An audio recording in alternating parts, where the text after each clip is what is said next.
माणिकराव कोकाटे यांना कृषी मंत्री पदावर राहण्याचा नैतिक अधिकार नाही। आज देवेंद्र फडणवीस आणि अजित पवारांचा मला वाटतं वाढदिवस आहे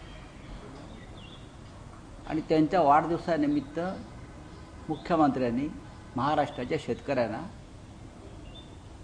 एक भेट दिली पाहिजे, ती म्हणजे अशा कृषी मंत्र्यांचा राजीनामा घेणं। असंवेदनशील, अकार्यक्षम असा कृषी मंत्री सातत्यानं महाराष्ट्राला लाभतो। माणिकराव कोकाट्यांच्या आधी दादा भुसे कृषी मंत्री होते, त्यांचाही काही शेतकऱ्यांना उपयोग झाला नाही आणि आता कोकाटे यांनी तर कहर केलेला आहे। ओसाडगावची पाटीलकी आहे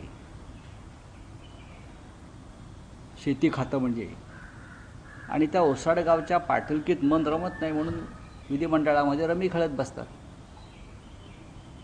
ऑनलाईन गेमिंग का इतके दिवस या मंत्र्यांना मंत्रिमंडळात ठेवले मला कळत नाही। महाराष्ट्रामध्ये अशी काय मजबुरी आहे या राज्याच्या मुख्यमंत्र्यांची आणि उपमुख्यमंत्र्यांची? काय मजबुरी आहे की संपूर्ण महाराष्ट्र ओरडून सांगतोय, तुम्हाला आक्रोश करतोय, शेतकरी लोक रस्त्यावर उतरलेले आहेत, हाणामाऱ्या सुरू आहेत आपापसात राजीनामा मागण्यासाठी, आणि तरीही देवेंद्र फडणवीस कृषी मंत्र्यांना संरक्षण देत आहेत। हा या राज्यातल्या शेतकरी वर्गाचा अपमान आहे। कोणत्याही परिस्थितीत कृषी मंत्र्यांचा राजीनामा द्यावाही लागेल आणि घ्यावाही लागेल। पण त्या अंतर्गत जी माहिती मिळाली त्यांच्या पक्षामध्ये चर्चा ही आहे की हा एवढा मोठा गुन्हा नाही की राजीनामा द्यावा, आणि पक्षांतर्गत अगोदर धनंजय मुंडे यांना राजीनामा दिला, त्यामुळे कुठेतरी अजित पवार गटाला टार्गेट केलं जात आहे अशी सुद्धा चर्चा। कोणी कोणाला टार्गेट करत नाहीत। या महाराष्ट्रामध्ये फक्त विरोधी पक्षाला टार्गेट केलं जातं। विरोधी पक्ष फक्त सत्य सांगण्याचा प्रयत्न करतो आहे। हनी ट्रॅपचा विषय असेल, त्यानंतर हा कृषी मंत्र्यांचा, माणिकराव कोकाटे आमचे व्यक्तिगत शत्रू नाही तो, पण महाराष्ट्रामध्ये जे घडू नये ते घडत आहे। महाराष्ट्रातल्या शेतकऱ्यांच्या प्रश्नावर गांभीर्यानं काम न करणारे या राज्याला कृषी मंत्री जर लाभले असतील तर त्यांचा राजीनामा मागण्याचा अधिकार हा विरोधी पक्षाला घटनेनं दिलेला आहे। अजित पवारांना टार्गेट कशा करतायत? अजित पवारांना जेव्हा टार्गेट केलं तेव्हा ते भाजपात सामील झाले, प्रश्न संपला त्यांचा। एकनाथ शिंदेना टार्गेट केलं भाजपने, ते भाजपात सामील झाले, त्यांनी तो मार्ग स्वीकारलेला आहे भाजपात सामील होण्याचा टार्गेट केल्यामुळे।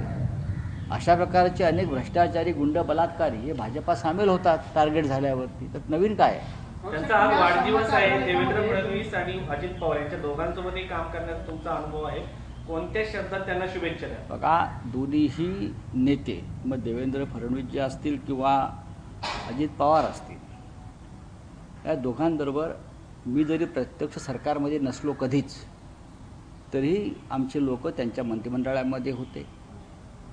आमच्या गाठीभेटी वारंवार तेव्हा झालेल्या आहेत।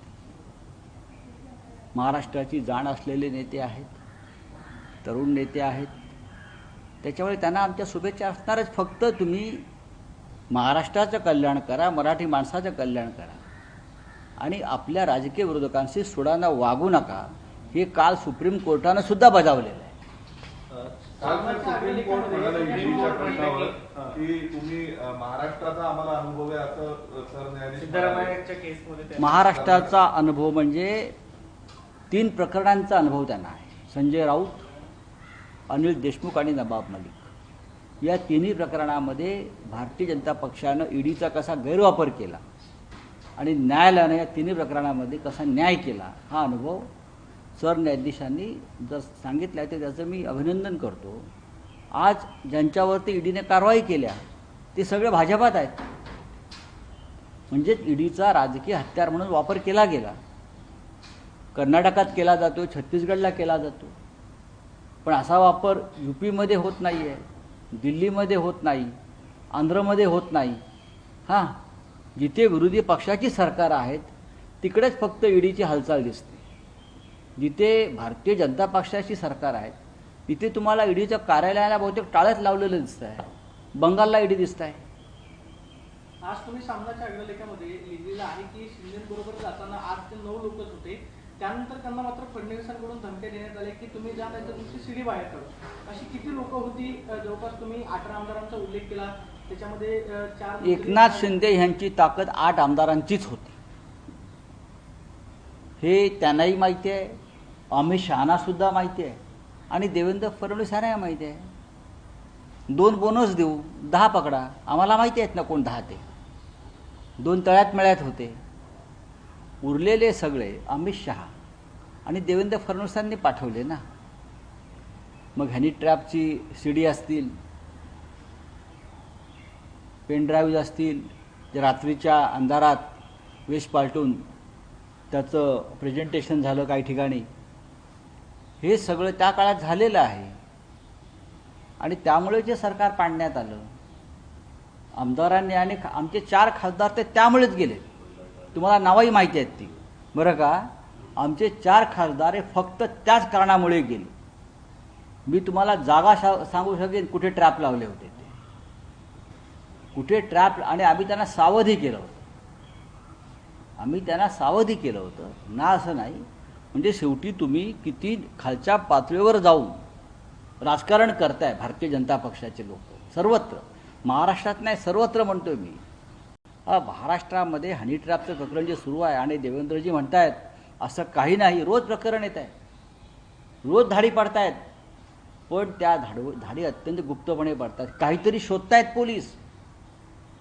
पोलिसांची पथकं काहीतरी शोध घेत आहेत, कुठल्या तरी सीडीचा आणि कुठल्या तरी पेन ड्राईव्हचा खूप शोध घेत आहेत. प्रफुल्ल लोढावरती आता पुण्यातही गुन्हा दाखल करण्यात आलाय, बावधनमध्ये, आता मुंबईमध्ये करण्यात आला होता, आता पुण्याच्या पोलिसांनी. प्रफुल्ल लोढा हा एक छोटा मासा आहे, मोठा मासा मंत्रिमंडळात आहे. पण त्यांनी काल व्हिडिओ तुम्ही त्यांचा एक टाकलाय, त्यात ते म्हणतात की बटन दाबलं तर माझ्या एका बटनावरती अनेक गोष्टी बाहेर येतील, असं तो लोढा म्हणतोय. हो, त्याच्यामध्ये आता सध्या आरोग्य खातं रामेश्वर नाईक यांच्यासह अनेकांची नावं घेतली. नाही बघा, अनेकांची नावं घेतली. माझं इतकंच म्हणणं आहे, पोलीस तपासात या गोष्टी बाहेर यायला पाहिजे. पोलिसांनी निपक्षपणे तपास करावा. हे प्रकरण केंद्रीय तपास यंत्रणांनी तपास करावा. इतकं भयंकर आहे. महाराष्ट्राचे पोलीस याचा तपास करू शकणार नाही. महाराष्ट्राचे पोलीस तपास करतायत ते फक्त पेनड्राईव्ह आणि ती सीडी कुठे लपवली आहे ते शोधण्यासाठीच, कारण त्याच्यात काय आहे हे अनेकांना माहिती आहे. तुम्ही अग्रलेखात म्हणताय की दिल्लीतील हमीदाबाई हे सगळं करते म्हणून, तर महाराष्ट्राचा राजकारणाचा कोठा झालेला आहे ना. महाराष्ट्राच्या राजकारणामध्ये कोठा झाला आणि कोठ्यावरती जे नाचतायत आता, त्यांचं नाचवणारे सगळे त्या कोठीचे हमीदाबाई दिल्लीमध्येच आहे ना, ते होऊच शकत नाही. भाषा सूत्रावर केंद्राने काल महाजनांचा उल्लेख केला की याचे सूत्रधार महाजनच आहेत. त्यांनी काल पत्रकार परिषद घेतली, फोटो दाखवले. उद्धव ठाकरेंसोबत प्रफुल्ल लोढांचे फोटो आहेत, शरद पवारांचे. बघा, लोढा भाजपात होता का? त्यासोबत सर्व लोढा सर्व फोटो सोडून द्या हो. तो पेढा कोणाला भरवतो आहे, तो मिठी कोणाला मारतोय, तो कोणत्या पक्षात होता, आणि त्याचा जो व्हिडिओ तो सांगतोय तो काय सांगतोय, तो कोणाचं नाव घेतोय. दुसऱ्याचं नाव घेतल्यामुळे गिरीश महाजन यांच्यावरती डाग धुतले जात नाहीत, लक्षात घ्या. गिरीश महाजन यांच्यावरती अशा प्रकारचे आरोप वारंवार होत आहेत. मी करत नाही. महाराष्ट्राच्या मंत्रिमंडळात देवेंद्र फडणवीस यांचे संकट मोचक जे स्वतःला समजून घेत आहेत, त्यांचं कॅरेक्टर काय आहे, त्या सगळ्या मंत्र्यांचं सगळ्या किती शुद्ध चरित्राचे लोक आहेत. कुंभला जाऊन तुम्ही डुबक्या वगैरे मारल्या असालो म्हणून काय महाराष्ट्र शुद्ध झाला नाही, महाराष्ट्र अधिक गढूळ झाला आहे. तर त्रिभाषा सूत्रावरती केंद्र सरकार म्हणतंय की हे भाषासूत्र चालूच राहील, फक्त भाषा निवडण्याचा अधिकार राज्यांना. त्याच्यावरती आम्ही महाराष्ट्रात बोलू. आता हिंदी उपराष्ट्रपतींचा राजीनामा झालाय, अचानक राजीनामा देण्यात आला. तुमचे राज्यसभेचे ते अध्यक्ष पण आहेत. कालपर्यंत बरे होते. हो. कालपर्यंत आमचे राज्यसभेचे सभापती फार बरे होते, मूडमध्ये होते. पण काल मी पाहिलं सिंदूर प्रकरणामध्ये खरगे जेव्हा बोलायला उभे राहिले आणि त्यांचा माईक बंद झाला आणि सभागृह नेते लीडर ऑफ द हाऊस बोलायला उभे राहिले, तेव्हा त्यांनी त्यांच्या जागेवरून सभापतीचे उपराष्ट्रपतीचे अधिकार आपल्याकडे घेतले. ते म्हणाले जाहीरपणे कोणाला, विरोधी पक्षनेत्यांना, खरगेजी तुम्ही जे बोलताय ते रेकॉर्डवर जाणार नाही आणि मी बोलतोय तेच रेकॉर्डवर जाईल, जे सभापतींनी सांगायला पाहिजे. ते लीडर ऑफ द हाऊस, भाजपचा नेता सांगतोय, JP नड्डा सांगतो. होते लीडर ऑफ द हाऊस. हे संविधानानुसार पदावर बसलेल्या व्यक्तीचा अपमान आहे. पण सर, बिझनेस ऍडव्हायझरी कमिटीला काल JP नड्डा नव्हते, इतर नेते नव्हते, तुमचे विरोधी पक्षाचे नेते होते, आमचे आज होते तर ना. त्यांनी जेवायला पण बोलवलं नव्हतं. हो, पण असं आहे की त्याच्यामध्ये पडद्यामागे काहीतरी गडबड सुरू आहे आणि आम्ही जे म्हणतो सप्टेंबर महिन्यामध्ये दिल्लीमध्ये मोठी उलथापालथ होऊ शकते, त्याची ही पडलेली पहिली विकेट आहे. हा पहिला एक बुरुज ढासळलेला आहे. त्यांच्या राजीनाम्यावरती सगळ्यांनी प्रतिक्रिया दिल्यात. मोदीजींनी अद्यापपर्यंत त्यांच्या कार्याचा किंवा कुठल्याही प्रकारची प्रतिक्रिया आणि याच्यावरून प्रश्न उपस्थित केले जातात. नाही, त्याच्यावरती आत्ता बोलणं योग्य नाही. आम्ही आता पार्लमेंटला जाऊ, आमची एक बैठकसुद्धा आहे विरोधी पक्षांची सगळ्या, आणि त्याच्यावर आम्ही चर्चा करू. राऊत सर, जगदीप धनखड हे तुमचे मित्र आहेत, उद्धव ठाकरे सरांचे पण मित्र आहेत. जेव्हा दिल्लीत येतात ते खास करून त्यांना भेटायला जातात. नक्कीच जातो. नेमकं काय गडबड झाली आहे? कारण की मला असं सगळ्या वाटतं की resignation- पडद्यामागे प्रचंड मोठं उलथापालथ आणि राजकारण सुरू आहे दिल्लीमध्ये. मला जे काय संकेत मिळत आहेत तेव्हा भाजपचा एक वरिष्ठ नेता, ज्याला 75 वर्ष होत आहेत, तो उपराष्ट्रपती होऊ शकतो आणि त्यासाठी हे पद रिकामं करण्याचा प्रयत्न झालेला आहे. तर मुंबई तर पॉवर्सचा सर्वोच्च काल नेते निकाल आला. पंतप्रधानांबद्दल तुम्ही बोलताय का?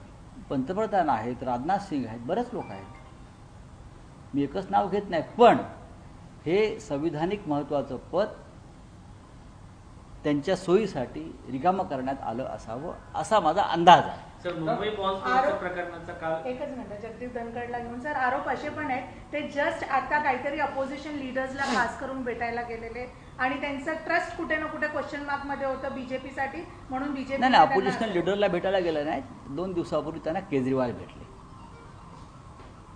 त्यांच्या निवासस्थानी. मला वाटतं केजरीवाल भेटले आणि त्या पक्षाचे नेते भेटले, पण जसं आम्ही भेटतो इतर सुद्धा नेते भेटतात, ते कारण असेल असं मला वाटत नाही.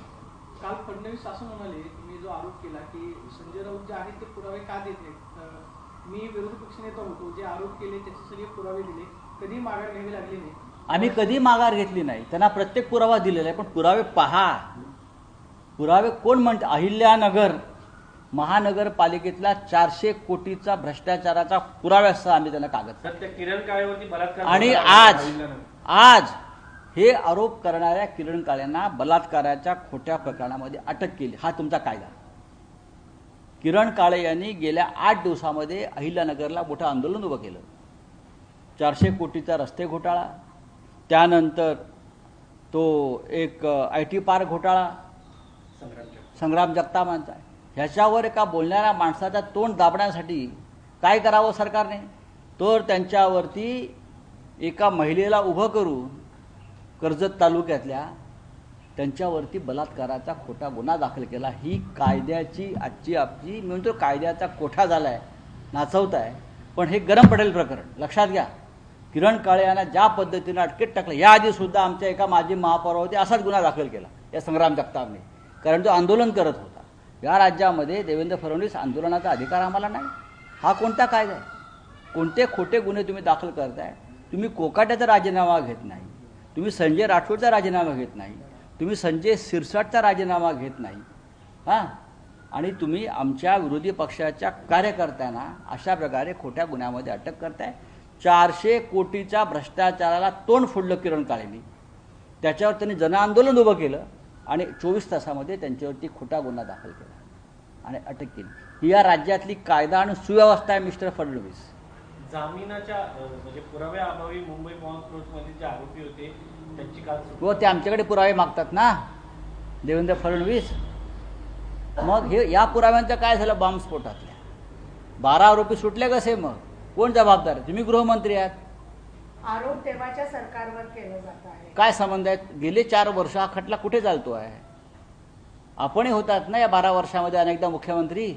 काही सांगतात देवेंद्र फडणवीस. चला, थँक्यू. राज्यसभा चेयरमैन ने कल रिजाइन कर दिया, अनएक्सपेक्टेड रेजिग्नेशन था, और कुछ जगह ऐसी रिपोर्ट्स आ रही हैं कि बीजेपी के सांसदों से साइन कराया गया पूरे। देखिए, मुझे इस बारे में मैं अभी कोई बात नहीं कर सकता हूँ, लेकिन पर्दे के पीछे कुछ हो रहा है, बड़ी राजनीति हो रही है दिल्ली में. राष्ट्रीय राजनीति में पर्दे के पीछे कुछ ऐसी बातें हो रही है, जल्दी सामने आ जाएगी.